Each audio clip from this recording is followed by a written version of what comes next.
ผู้ใดเคยเห็นป่านี่เด้คือปีหนึ่งนี่ปีหนึ่งในช่วงนี้นี่มันจึงจะขึ้นเนาะ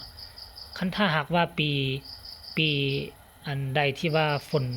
ฝนตกหนักน้ำนองเนาะน้ำคุ้นๆมาแล้วหลังจากวิฤดูฝนไปแล้วมันสิมีป่านี่ทุกคนเลยแต่ว่าปีนี้มันสิมาไวแน่จักหน่อยหนึงเพราะว่าหยังเพราะว่าปีนี้ฝนตกหนักตั้งแต่เดือนห้าฝนตกหนักตั้งแต่เดือนห้าแล้วมันก็เลยเฮ็ดให้อานา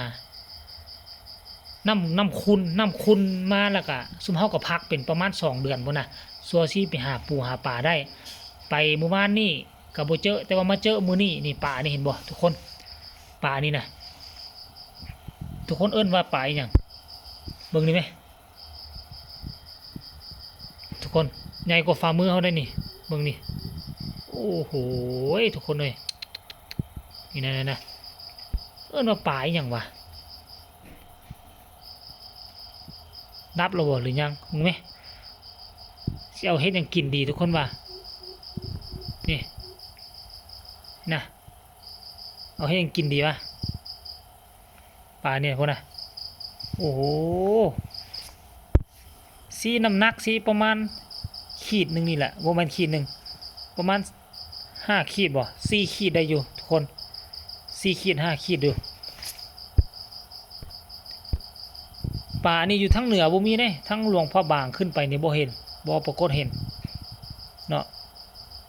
สิเห็นแต่อยู่เวียงจันทน์เนี่ยเขาเอิ้นปลาหยังเกาะปลาลายเสือบ่ทุกคนเอ้ยนี่โอ้โหแม่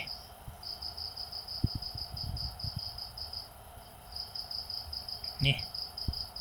โอ้โหหมู่บ้านนี้เขาได้อยู่หมู่บ้านนี้ได้อยู่ประมาณ2 โลครึ่งมื้อนี้ได้ซ้ำนี่แหละนี่ป่าบ่มีแล้วก็อันนี้ป่าน้อย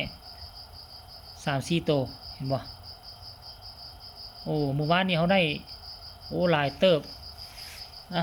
หาม่องโอ้มันยังบ่ทันตายเลยทุกคนเลยเห็นไหมแต่ว่าปากยาวปากมันคือปากนกเลยว่ะ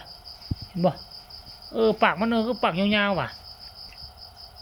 นี่ปกติมันซ้ำนี่ได้นี่ก็คือปากปกติบัดเวลามันสิกินอาหารอ้าวนี่มันสั่วบ่ปลาอหย่างก็เป็นแบบนี้วะเฮ้ยแปลกประหลาดเว้ยปกติปลานี่เป็นปลาน้ำของเนาะแต่ว่ามันคือมาอยู่น้ำงืมว่ะคนเขาได้หลายตัวได้น้ำงืมนะบ่โอ้ยคือว่าเดี๋ยวนี้สวยงามทุกคนเอ้ยอยากจับเอามาเลี้ยงหมดแหละเอาคลิปนี้ก็ฝากไว้สำนีกันแล้วกันเด้อทุกคนพอกันไหมในคลิปหน้าลาท่านผู้ชมไปก่อน